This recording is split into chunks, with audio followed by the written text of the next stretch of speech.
Welcome back to the Trauma Therapist Podcast. My name is Guy McPherson. My mission is to help trauma therapists be their incredible selves, to be human, to be real, not just a clinician. I'm a big believer in who we are is more important than what we know.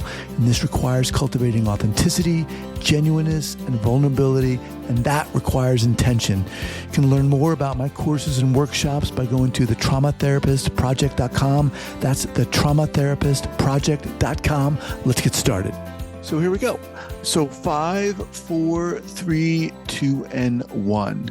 Our folks, welcome back to the podcast. Very excited to have back Doreen Hills. Doreen, welcome. Thank you. I'm happy to be back. All right. So Doreen is a founder, director at the Center for Trauma Healing and Attachment. Their mission is to provide cutting-edge treatment approaches in healing traumatic distress, and they're committed to finding ways to provide quality and affordable therapy and to be the pioneer in healing trauma in the Northeast region. Doreen has been a mental health provider for over 20 years and has worked in various mental health settings in New York, Philippines, and Colorado.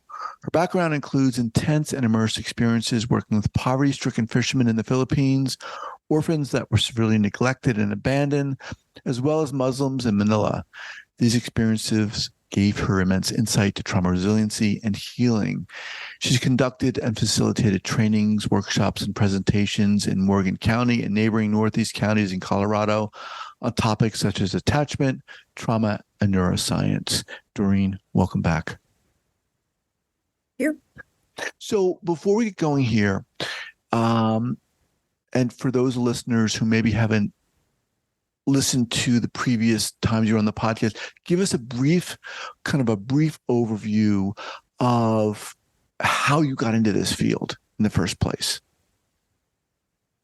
I think it's been ingrained in me growing up. I really have so much experience and exposure working with people that experience trauma in the Philippines, and I look at this more of a calling, and that's where I came about, and I think that's purpose. It's I'm meant to do this kind of work, and I love it. That's the thing. I think part of why I'm able to expand what I'm doing is because I love doing it. I love the direct care services. I love the direct client service. I know that I have to be wearing many hats as a executive director and founder, but I go back to the roots of, sitting with my clients, being on the floor with kids and doing activities and trauma processing. That's what I love the most. So you said it's a calling. This you have experience witnessing trauma, being immersed in it from a very early age. Yes. And I think if people listen to the previous podcasts, I've witnessed and, exposed to what I call it's not generation, the ancestral trauma. I've experienced and witnessed the fear during the martial law and also the EDSA revolution in 1986. So I've experienced that. We felt it as a nation, and I was very fortunate to have a good family that I considered them as a buffer. They're protective factors for me to continue and to build resiliency. But as a nation, Philippines is third world. And I don't and would never trust the government there. They're not for the people. And that's how I feel about it. And so I've experienced that ancestral trauma growing up.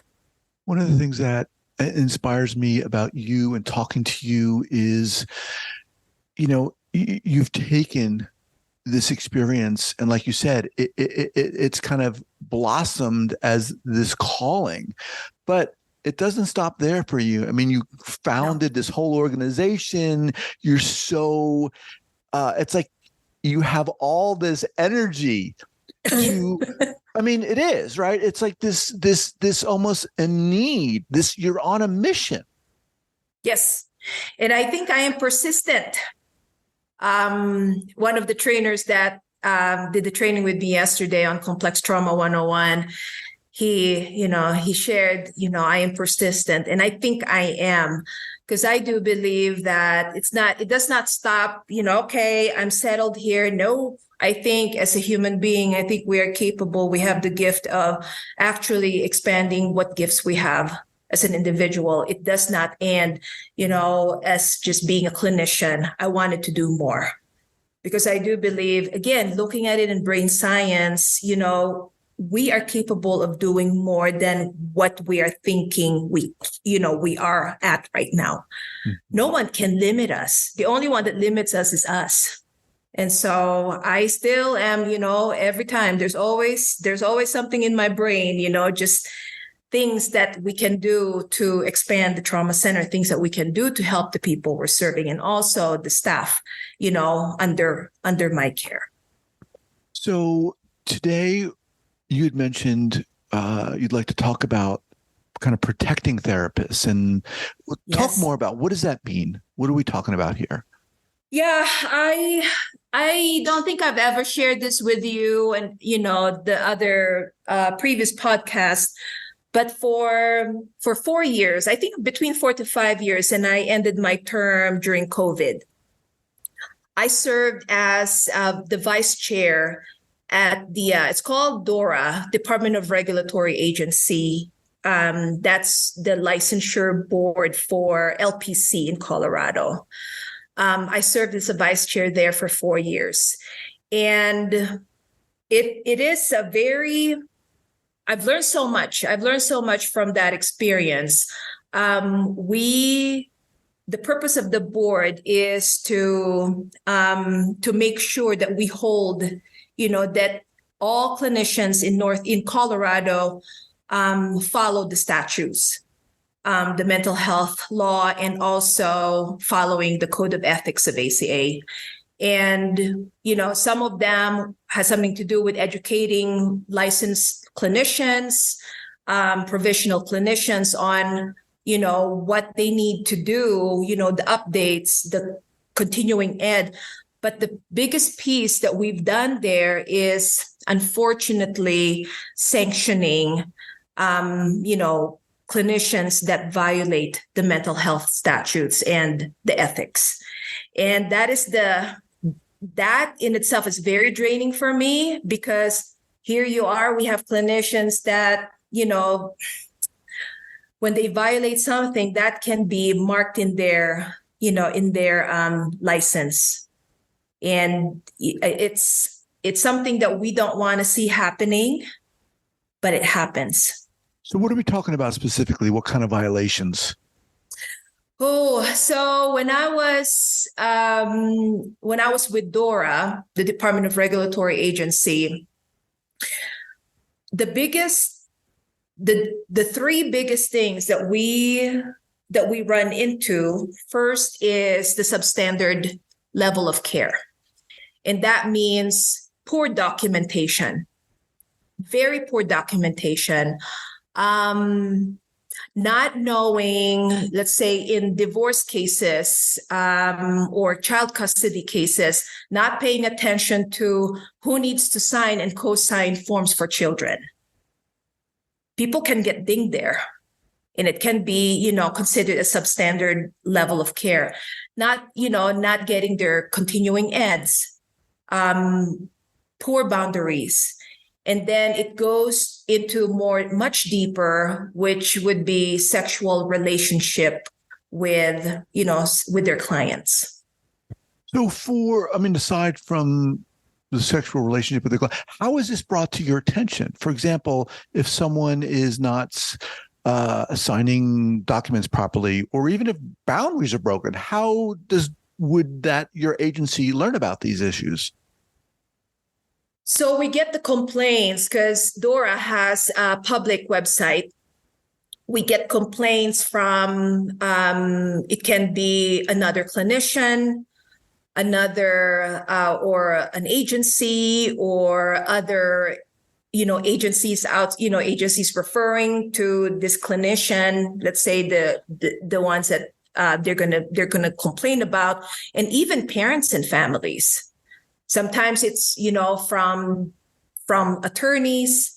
And so it really, there's a website that would that focus on, if you have any complaints, let us know. And then it gets brought up to us during our meetings. And they are these are intense meetings to where the public could actually hear what's going on.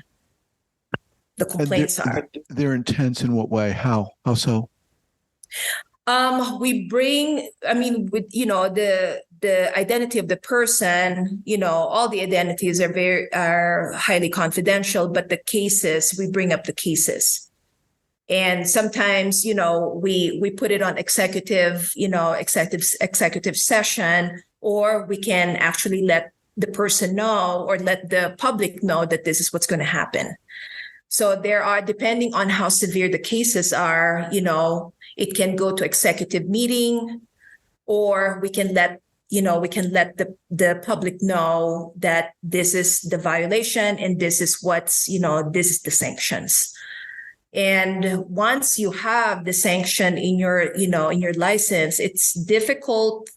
I think the rate of insurance increase. When you have to notify NBCC, you have to notify insurance and commercial insurances, that you have these sanctions, and it can be really, really exhausting for clinicians.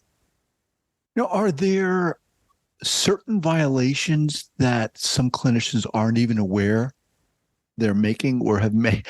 I could imagine that. I mean, it's, again, sexual abuse, sexual relationship seems at the far end of the continuum, right? I mean, obviously a clinician knows they're not supposed to be doing that. But in terms of other violations, are there some instances where a clinician's like, I don't know? Yeah. Oh, yeah. We run into cases like that, like clinicians like, I did not know that I violated this, or I did not know that there is a complaint against me. And that is why I think it is important to be aware of the mental health statutes for each state. Wherever you're practicing, you need to be well informed, of the statutes there, and also be fully aware of, ACA Code of Ethics. Because if you're not, you can you can put yourself in harm, and also your client. So to avoid those pitfalls, here's the thing: if someone is licensed, we fully believe that you are aware of the statutes, right, that you are aware of the Code of Ethics. That's why you passed the test. But it does not stop there, Guy. It doesn't stop there. You have to check your licensure boards and make sure that if there are any updates that's going on, if there are any rules that's added. I think it's important to be up to date to that, and also checking with American Counseling Association and the Code of Ethics. Now, this discussion is interesting to me because we would think that people who go into this field, who want to be therapists or counselors, have the best interests, right, in heart. No one gets into this field because they want to do any harm or create any kind of infractions. But at the same time, with boundaries, that seems to be a very interesting issue. Can you talk a little bit more about that? Because it could seem to me like you could make a boundary violation, but yet have the client's best interest in your mind. Well, they called me and I was, I wanted to give them most access to me. I wanted to help them. Talk a little bit about that. Yeah, I do believe we have the best and the kindest and pure intention, and we run into appropriate, the boundary violation, which oftentimes, it is a substandard level of care. It's still a violation. Right. I think when we when there is an enmeshed, or we get so confused with what is our role as a clinician, like an example would be texting, right? And sometimes there are gray areas there. Okay, so what is the limit of the texting? Is the texting, only specific for, appointments or schedule? Or is this something that, your client texts you because, they wanted to know more, like, hey, I'm having trouble, those kinds of stuff. We have to be aware, like, okay, when you're texting, is it just specifically focusing on, just appointments? Mm-hmm. And you are still guarding their identity, or the texting is deeper than that. You're actually like doing texting or counseling through texting, which is in a way like that can be a HIPAA concern, right? Mm. So those things, they may feel or they may seem insignificant or small, but we've got to pay attention to that, because that again can be an appropriate, that can be a boundary, concern. Well, the other one, does it make sense? Personal. It does, but I was thinking, like, is there a situation where people get more personal in the text? That happen, the personal, and they get personal in text. And so, okay, when that happens to you, you got to pay attention. Okay, do we need to pull away? I need to, to put it on my informed consent that I will only use texting as appointments, not for any type of conversation. If we have to have conversation, let's meet in person, or teletherapy. So you were on this board for, you said, 4 years. Yes. You learned a lot. What were some of your What were some of your take home issue? What are some of the things you learned from this experience? I learned so much about self-care. I think those boundary issues happen when, and we get so conflicted or confused or enmeshed with our clients when we start to experience burnout, when we start to have those vicarious trauma. That means, for me, you become more emotional, you become more reactive now, versus actually, okay, I am your helper, I'm not your fixer. So self-care is so important when it comes to, maintaining healthy boundary. And we do have, when I was with the board, we actually would recommend the clinicians to seek some type of training on vicarious trauma, or even receive therapy on their, for themselves. We do that. So self-care is definitely very important. Another piece I wanted to share with the listeners is receiving professional consultation. If your instinct is telling you, I don't know what to do, or I am confused, you need to have a capable and credible supervisor to help you through this.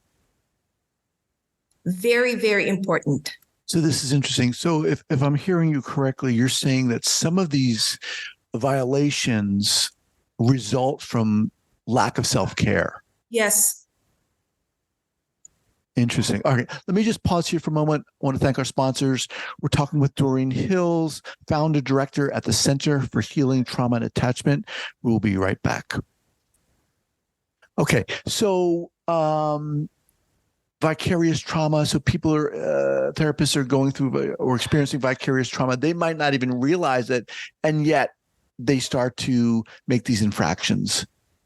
Yes. And I think when we don't realize it, right? Because again, our job, or we tell ourselves our focus is to take care of people, but we got to take care of ourselves. And when we are doing this on our own, we're not going to notice it. And I think this is why we need to access and utilize the power of consultation and supervision. You know what? I don't really care if you're licensed, if you already got your licensure, you still have, I've been doing this for over 20 years, Guy. I am receiving 2 supervision consultation with with 2 other providers, because I want to make sure that I am in check.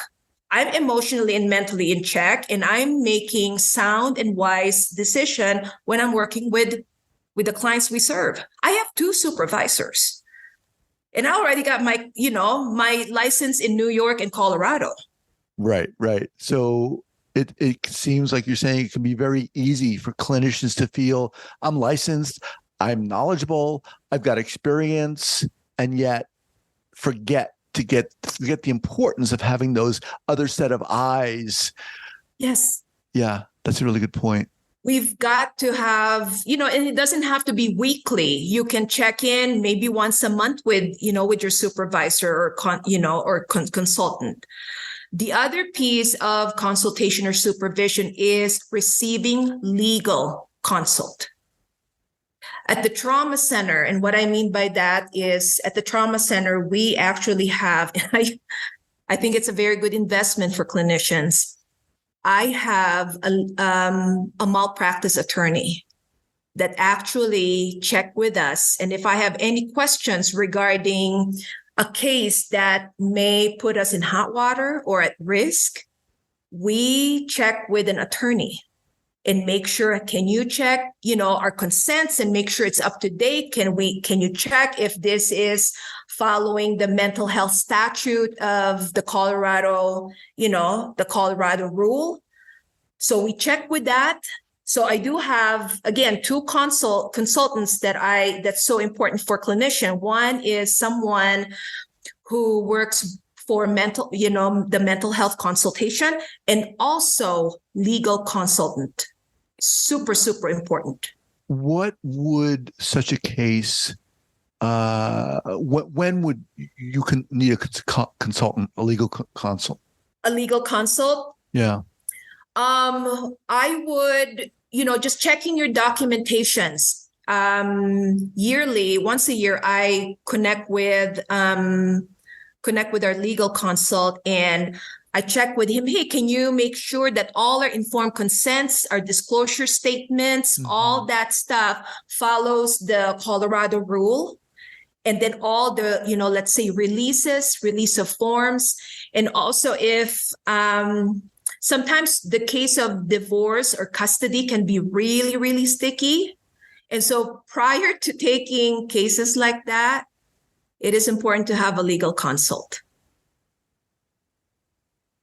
Very important to have a legal consult and make sure that, okay, do we only require one parent to sign the consent, or do we need to have 2 parents signing the consent? Mm-hmm. Because